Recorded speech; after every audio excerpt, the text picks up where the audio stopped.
Okay, usapin po na kalagayan po ni former President Rodrigo Roa Duterte sa The Hague, no?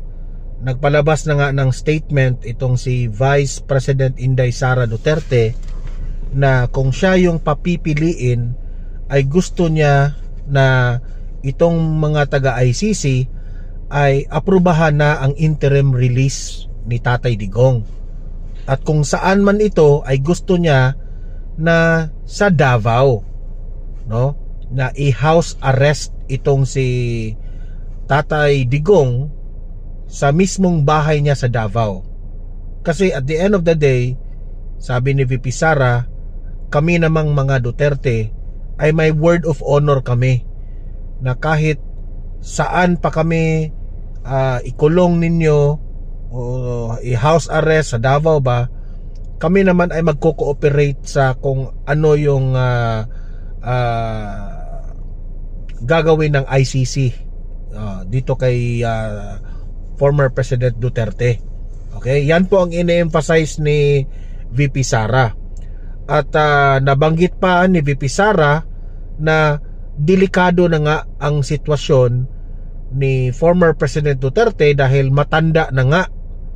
At ito ay kailangan na ng 24 hours na may kasama siya sa loob ng kanyang detention cell, kasi dapat na itong alalayan, no? Kung maalala nyo, dito sa Pilipinas may laging aid yan na kasama at may may nakabantay rin, no? Dalawa lang yan aid niya at saka yung bodyguard niya, no?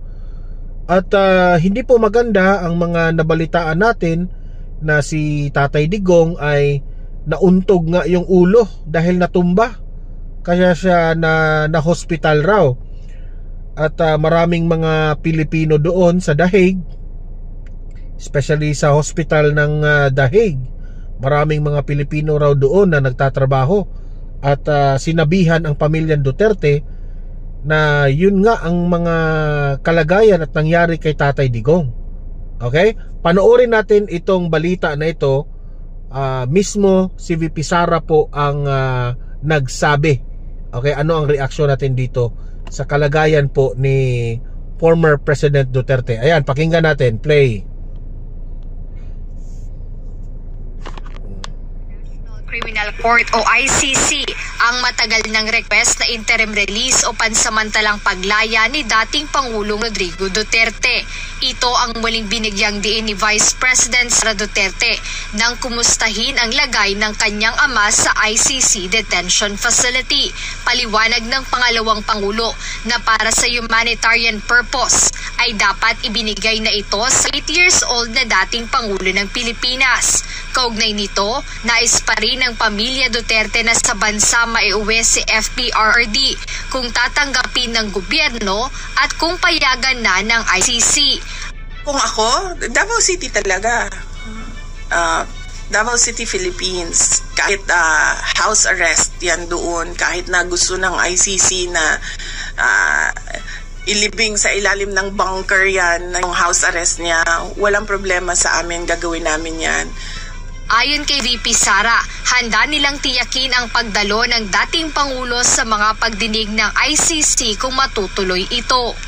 In fact, I think mas makabuti pa nga kung ibigay na lang yung interim release na yan, because we can encourage him to cooperate sa mangyayari na trial kung meron man, or mangyayari na hearings kung meron man. And mahalaga sa amin yung word of honor namin, no, sa pamilya. So kung sinabi namin na papaniguraduhin namin na lahat ng hearing na sinabi ng ICC na umattend siya, papaniguraduhin namin na nandun siya at nag-attend siya. Samantala, kinumpirma ng Vice Presidente na may pagkakataong nakita si dating Pangulong Duterte na walang malay sa kanyang kwarto. Ngunit ayon kay VP Sara, ang impormasyon ay hindi galing sa mismong ICC. Nakukuha namin, tulad nung dinala siya sa hospital, dahil nakita siya na walang malay sa sahig ng kanyang kwarto, nakuha namin yon sa hospital personnel. Hindi sa detention unit, hindi sa ICC. Dahil dito, iginiit ni Vice President Duterte na tila walang kontrol ang ICC pagdating sa seguridad ng kanyang ama. Mismong ang kanyang ama na rin ang nagsabi na hindi lang isang beses nangyari ang insidenteng siya ay natumba o natagpo ang unconscious o nawalan ng malay sa kanyang kwarto. Tinanong ko siya. Alam ko tinanong din siya ng lawyer. Hindi ko lang alam kung anong mga incidents. But tinanong ko siya kung totoo ba. And then sabi niya, hindi naman yan yung una. Madaming beses na ako na natumba was his term. Jedne Resina, UNTV News. So, yan na nga, no? Sana naman itong ICC ay pagbigyan itong si Tatay Digong, kasi sana, no, one of these days na matauhan itong mga taga-ICC na ito na hindi pa man convicted itong si Tatay Digong, hindi pa man siya proven guilty, 'di ba? At isa pa, matanda na si Tatay Digong. He is 80 years old, no? 81, 82.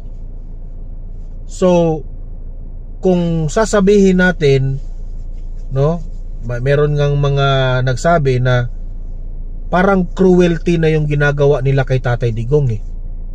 Yung matanda ka na, at hindi lang ito basta-bastang matanda ito ha, presidente ito ng Pilipinas, that majority of the Filipino people said that this is one of the most, or not the most, the best president of the Philippines. Tapos yan pa ang isusukli natin dito sa mamang ito. Alam naman natin eh, lahat ng ito ay nagsimula sa pamumulitika.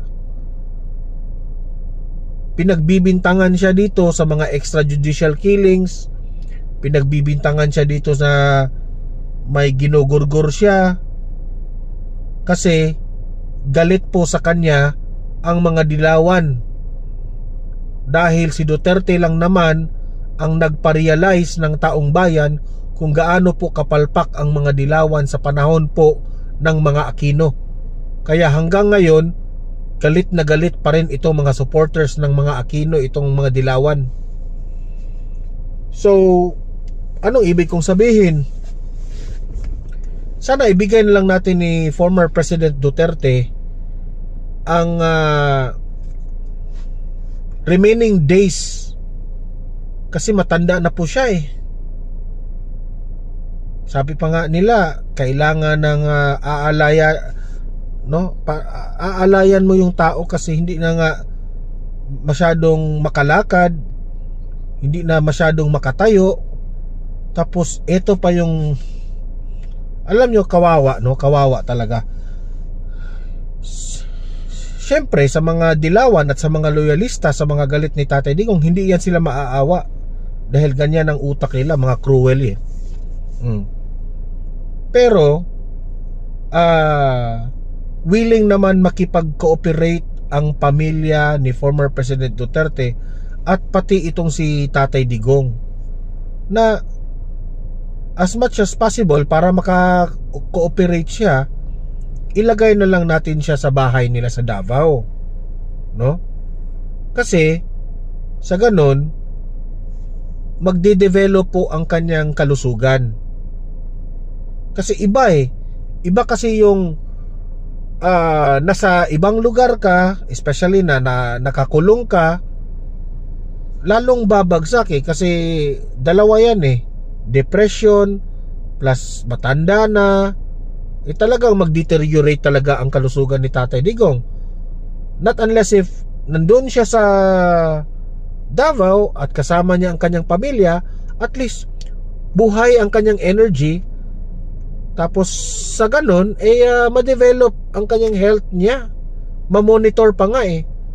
Dito sa The Hague hindi na ma-monitor, tapos torture talaga ang nangyari, parang cruelty, parang tinotorture siya kasi hindi pa siya makakain ng mga pagkain na gusto niya, di ba? So kawawa talaga. Kahit anong bandang sides o iisipin mo, talagang matanda na, tapos meron pang nangyari sa kanyang utak na ang kanyang memory medyo may depekto na, no? Maybe one of these days itong ICC ay ma-check ninyo ang inyong mga batas nyo dyan, kung karapat dapat pa ang ganitong sitwasyon ni Tatay Digong ay dapat bang ikulong o i-house arrest na lang, kasi meron yan eh. Alam nyo, ang ICC, no, bad record na nga itong ICC sa buong mundo eh. Wala na ngang gustong makipagmiyembro dito sa ICC, no? Yung ibang bansa tumiwalag na nga eh, kasi nagiging useless na itong ICC.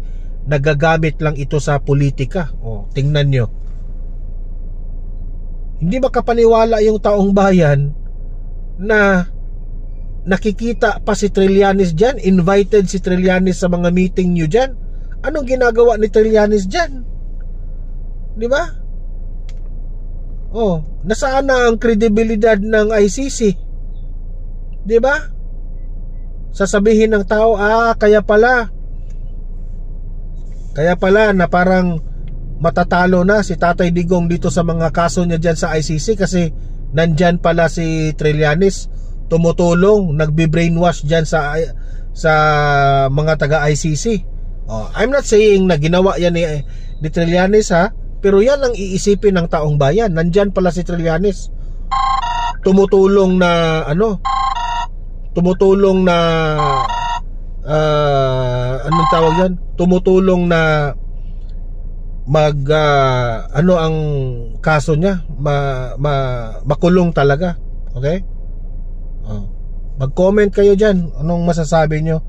Basta we will pray for Tatay Digong na kahit anong mangyari ay he will be guided by sa Panginoong Diyos. Okay?